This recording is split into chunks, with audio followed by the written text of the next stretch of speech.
Good morning to all of you. Today we are going to study about the building materials, building material which is stone. In this topic, we are going to study about the characteristics and their testing of the stones. In the earlier classes, I have told you about the classification of stones, how they occur on the basis of calcareous, argillaceous, and siliceous rocks are classified. So basically, the stones having the following properties like the crushing strength.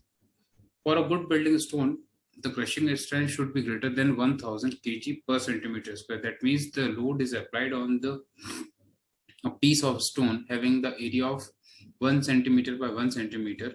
It can carry a load of 1000 kg on it. Then the second property is the appearance. A good building stone should be a uniform color and free from clay holes, spot, or of the other color bands, etc., such as capable of preserving of color for a long time. That means a good quality of building having a uniform color throughout it and doesn't having any kind of pores or holes in it.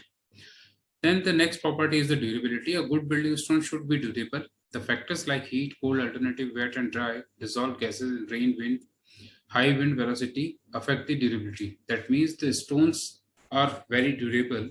In fact, some stones are capable of weather resistant, that it doesn't affect by the rain and heavy wind velocity, heat, frost, mist, etc.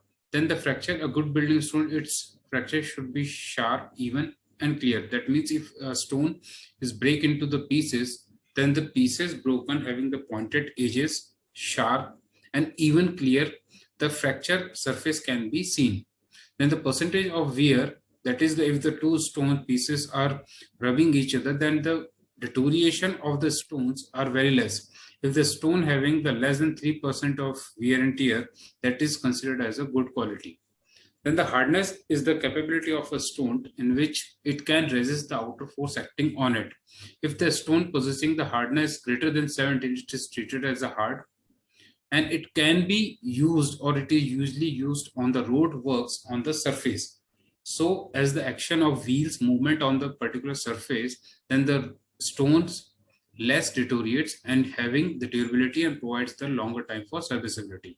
Then if the stone having the hardness value lies between 14 to 17, it is considered as a medium.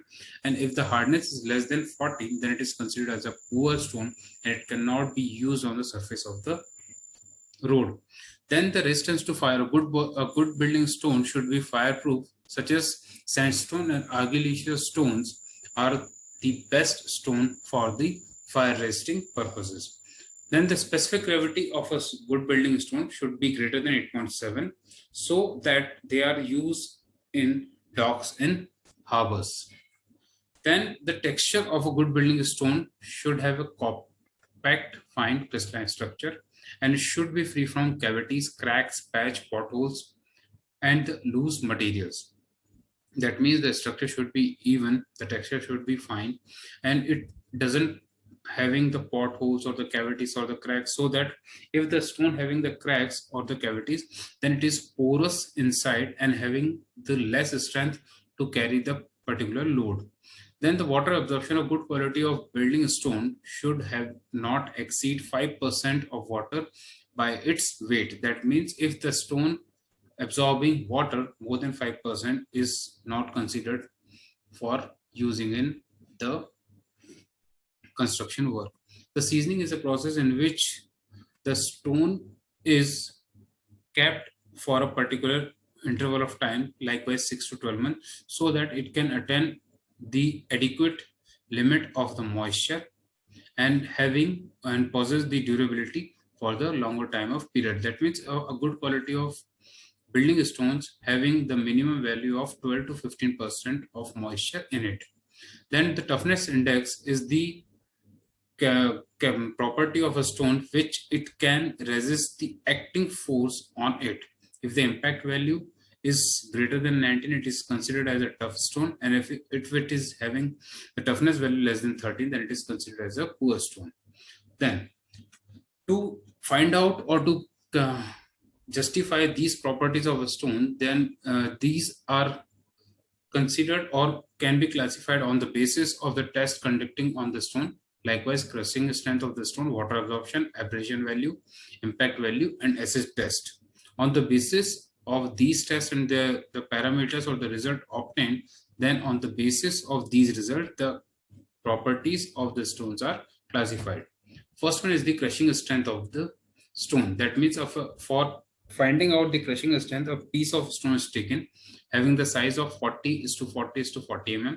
Then it is prepared from the parent stone. All the sides of the stones are well and fine dressed, and it is kept in water for 3 days so that if the loose material or the cavity is present in it, can be vanished off easily.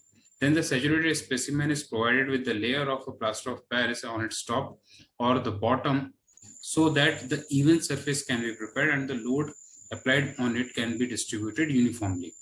Then the uniform load distributed by providing the 5 mm thick plywood instead of using plaster of Paris. Somehow, if the plaster of Paris reacting with the stone surface, so it may be chance of losing its strength. Instead of using plaster of Paris, the 5 mm thick wooden plywood can be used.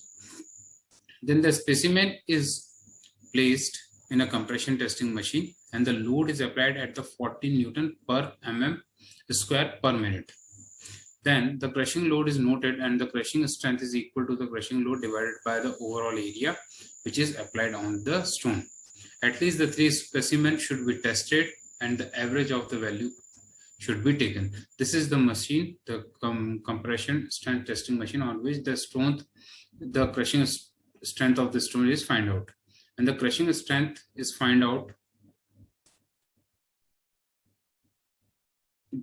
of the stone by calculating the average of 3 values. So then the next test is a water absorption test. In this test, the water absorption capacity of the stone is found out by using the IS code 1124/1974. For the test specimen, the 50 grams of stones are prepared and the test is carried out on the basis of taking the dry specimen, that is the weight W1, after removing the dust, loose materials and the pores and cavities. Then afterwards, the stone specimen is placed in water for 24 hours, maintaining the temperature of 20 to 30 degrees, so that all the pores, the cavities can be filled by the water and the water becomes the fully wet. Then the specimen is taken out and wiped with the clothes so that the excess water can be removed. Then the weight of the stone is taken after it is immersed in water. Then the specimen is boiled or kept in a microwave for 5 hours at a temperature of 100 degrees Celsius, so that the moisture, all the water absorbed by the stones can be vanished off and stone become completely dry. Then the dry weight of the stone is taken and the wet weight of the stone is taken. Then finding out the difference between both of the weights divided by the dry weight of the stone multiplied by 100 gives the value of percentage the water absorbed by the stone. In this method, we can find out the water absorption percentage should be equal to or less than 5%. If a stone is absorbing water less than 5%, it is considered as a good quality of stone.